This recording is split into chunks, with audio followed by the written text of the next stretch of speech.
Free-falling, a shoe-shine, timeless tales creation. Any similarity to real-life events or persons is strictly coincidental.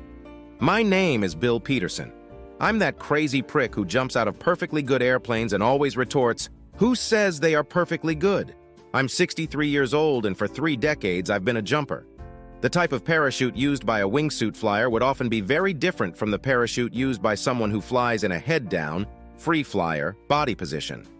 Skydiving parachutes come in different sizes, and all skydivers jump with 2 parachutes, a main and a reserve. The reason for 2 is that in the event one has a problem, you can deploy the second.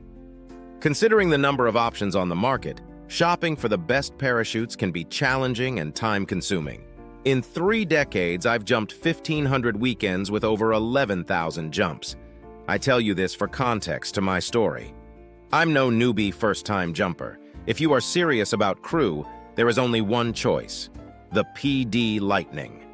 The Lightning is not just a regular canopy with crew lines. It is a canopy designed from the ground up with one thing in mind: canopy relative work. From the pilot chute and bridle retraction system to special trims and tail pockets, the Lightning has what you need to perform at your best. Whether it is setting world records for the largest formation or the fastest rotation times, the Lightning is the #1 choice in crew canopies you can get. So with this, I ordered the rig. The price is higher than large, docile student parachutes I hadn't used in years, but every weekend someone would ask what I recommend in that class of chutes. My first jump was insane. I was strapped tandem to another jumper and led to the door of the plane at 12,000 feet, and after sliding up to the edge of the door, we were out. If you have never jumped out of a perfectly good plane before, let me tell you what. It's a feeling that almost can't be described. Someone just pulled you down by your feet, and they are still pulling at a rate of speed that is incomprehensible. After that day, I was hooked. A week later, coworkers would mention that day, and the adrenaline rush would start all over. I'm an adrenaline junkie. Who knew? During the week, I am a professional chef for a 5-star restaurant in the Boston area of Massachusetts. My main jump zone is in Orange, Mass. 10 years into my weekends of jumping, I met my wife, Caroline. She was standing at the front door of the jump school with an expression of anxiety on her face. Standing all of 4 inches tall with brunette hair and brown eyes, I was immediately taken aback. I'm a sucker for petite women. Seeing her standing there looking like she wanted to get back into her car, I walked up to her. "Excuse me, miss, can I help you with anything?" She looked up at me with a look of, "Oh, great, now I'm going to get hit on." "Let me introduce myself. My name is Bill. You look nervous." With that, she smirked and asked, "Is it that noticeable?" Laughing slightly, I reply, "About as much as a deer looks in the headlights on a winter night on Route 2. She said, "I'm not sure now that I'm here if I want to go through with it." Again, I chuckled, and she got a little perturbed with me and exclaimed, "What? Don't laugh at me." I quickly retorted, "I'm not. I'm remembering my first day. I was talked into it, but honestly, I'm glad I was." She quipped. "Really?" I replied. "Adventure is the spice of life. If you don't have spice, you're not living, and the food you eat has to suck." After talking to her for a bit, I asked if she would like to go in and meet the guys. She agreed, and an hour later, having brought the necessary paperwork with her, she was ready to go with classes. Nobody just jumps even tandem. You have classes. It's a structured requirement. When I got done with my second jump of the day, I saw Caroline all ready to go. Her rig made her look like she was going to fall backward on her ass from the weight and her size. Again, I chuckled. As I walked towards her, she exclaimed, "That was you? I watched you leave the plane. Do you always take that long to open your chute?" "Yes," I replied, "I always take it to around 3,500 feet. The rush is more intense. Are you ready for your first jump?" With a look of trepidation, she replied, "Yes, I think so." I looked at her instructor. "Hey, Jack, give me 5 minutes to get my other rig. I want to go up with you guys." Jack replied, "No problem." Turning away, I went up to one of the gypsies that live at the jump zone and are certified to pack chutes and said, "Pack my chute, buddy, and I'll pick it up when I get back down." Throwing him $20, he smiled. "Sure, Bill, thanks." As the plane rose higher, I sat next to Caroline and her instructor and told her they would be going before me, but not to worry, I would catch up. Out the door they go, I could hear caroling scream, and then out the door I went. As her body hit the ground on her fourth point of contact, I landed in a standing walk, away pulling my gear together. She was exhilarated. When I came over to her a few minutes later, she grabbed me and thanked me for helping her get out of her fears. That's when I said, "Well, now is the time I'm going to hit on you. Would you like to have dinner with me tonight?" She excitedly said, "Yes!" After thanking Jack for a great time, she followed me on my Harley Road King back to my place so I could get my pickup truck, and then I followed her to her place and waited for her. That night, we went to my restaurant and had dinner and a great bottle of wine. After a year of jumping every weekend, we were married. A year after that, we had our first child, a boy, a beautiful baby boy we named Alan, always smiling, and never gave us a lick of first parental troubles. We have been married for 20 years and now have 2 more children, Jessie, a girl, and Robert, our youngest. About 6 months ago, Caroline seemed to change. I couldn't put my finger on it at first, but there was something off, and I noticed it right away. It always seemed like she was suddenly pushing me out the door on the weekends, and our bedroom life was off, but still fantastic. Just not the same. Caroline had started wanting to try new things, saying she had read an article online about it, etc. 2 weeks ago, I went to Orange for my usual adrenaline fix, but when I got there, the wind had picked up and nobody was flying, so I returned home. Alan was off with his friends on a camping trip, and Jessie and Robert were staying at my sister's house overnight with their cousins. As I pulled into the garage and parked my truck, I started to the house and I noticed that there was an open window to our bedroom. Caroline must be airing out the house. As I came to the kitchen door right under the window, I heard her. She was moaning and screaming, "Yes, oh Tom, you're hitting it just right, don't stop." I slowly opened the door and went up the carpeted steps to the second floor and peeked into the room and saw Caroline being reamed from behind by our neighbor Tom. Quietly backing away from the door, I listened. "Caroline, when are you going to leave him? You promised we would be rid of him soon and you would come to me." Caroline replied, "In the next couple of weeks, I have everything all set." Without listening to another word, I went back downstairs and back to the garage. Slamming the door to my truck and listening to the open window, I heard them scurrying around and hushed whispers of, "Oh, fuck, he's back." Usually I jump both weekend days, but the next day, Sunday, I got up after not sleeping all night and staring at the ceiling, devising a plan. I exclaimed I wasn't feeling well. When I said it, I saw a flash on Caroline's face that looked like disappointment. It would have been something I wouldn't have noticed before yesterday. The day went off slow, but I went to the garage to my hobby bench and made up my plan for the week to come.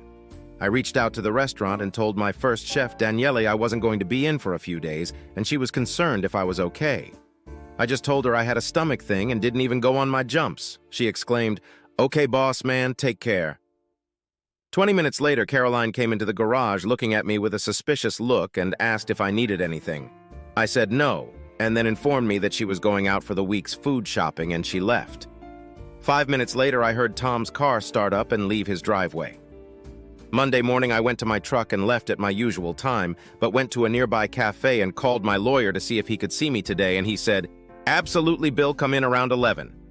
After a greeting and a discussion with my attorney, I got busy doing all the usual stuff, closing accounts, opening new ones in a different bank, canceling joint cards, etc. Calling the owner of the restaurant, I told him I wanted to change insurance beneficiaries on my life insurance and my 401k. He asked me what was up, and I told him. He said, "So sorry, Bill. Take as much time off as you need." Friday night. I came home at my usual time, and having avoided Caroline all week, she greeted me with a hug. I didn't return the hug, and she asked, "Is there something wrong, Bill?"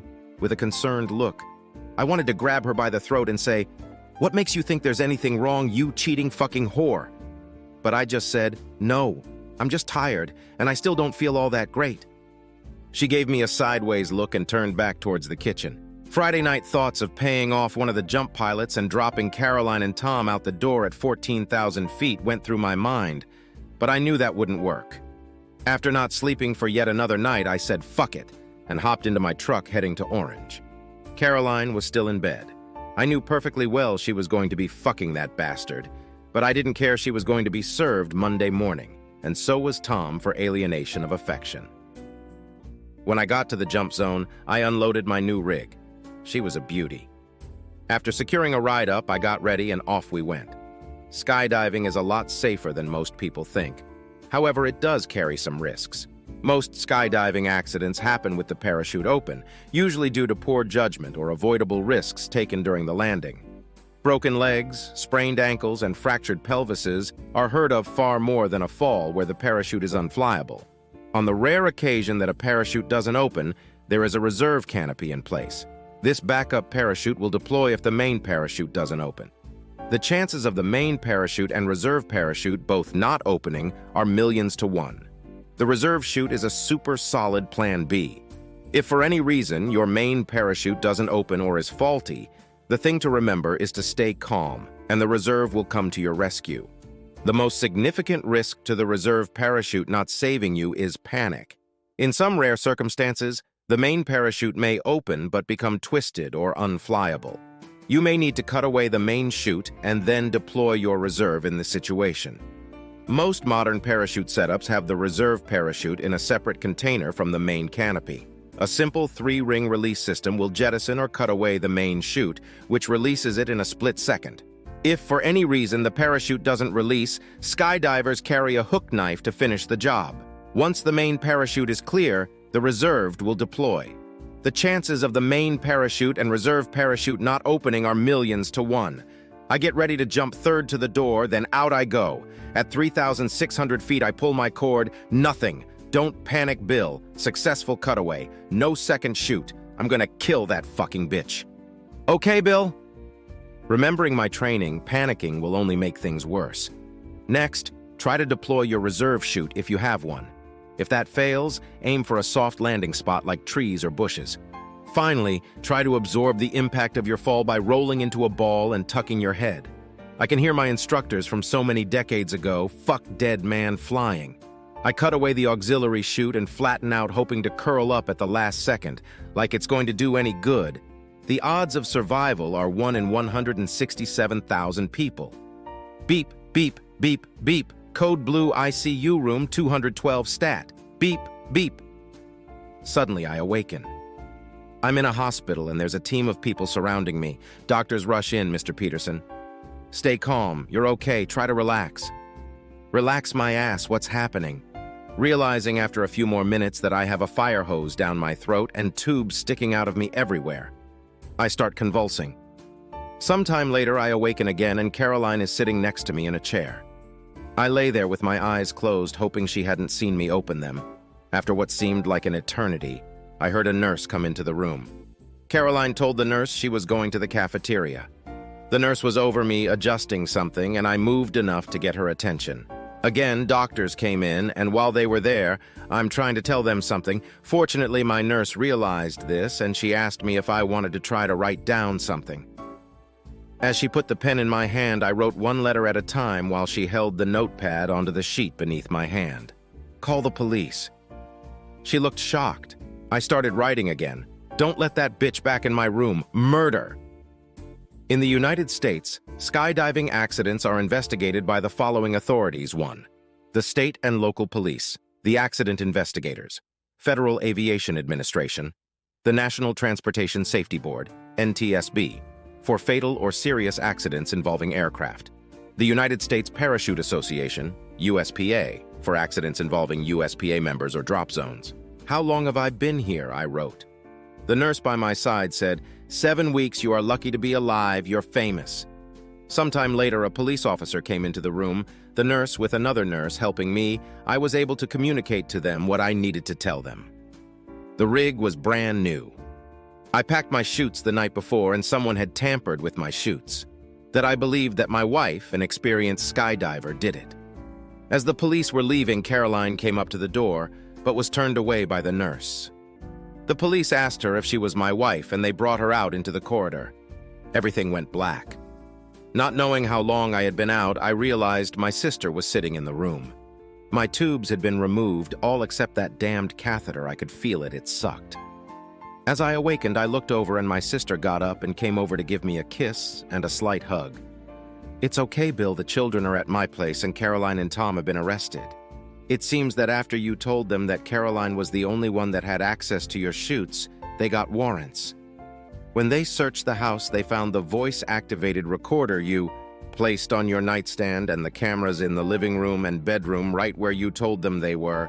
Tom was arrested along with that fucking bitch, and I got you. They're going to trial next week, and the district attorney wants to see if you would be able to give sworn video testimony to be used in court. 3 days later, and 4 days before the trial, my children came in with my sister. Jessie squealed, "Daddy!" After about an hour with my children, the assistant district attorney appeared, and with the help of a video crew and my sister's support, I gave testimony. At the hearing, Caroline was tried separately, and after 5 days of court procedures was convicted to 30 years in jail for attempted murder. Tom's trial came up immediately after hers, and he was convicted of conspiracy to commit murder and was given 20 years. After 6 months of in-hospital therapy and a year and a half of transport to and from therapy sessions, I can walk but can't stand for more than a few minutes. 83 broken bones, a fractured skull with one section removed, a plate screwed to my skull, a punctured lung, and a ruptured spline. But hey, my dick still works. My loving children help me daily. My sister and her husband set up the study in our house for me on the first floor. She comes over daily to cook and help around the house. After going to prison, the divorce went through, and because of the situation, I no longer need to worry about the ass reaming that Caroline would have given me in court. I'll never work again at what I love, but I have the support of my family and the support of a retraining program to help me move forward. Caroline has written letters, each thrown away by my sister. I haven't heard anything more about Tom other than his house being repossessed by the bank and a new young couple moving in. Jessie is happy. They have a little boy, and she babysits him after school.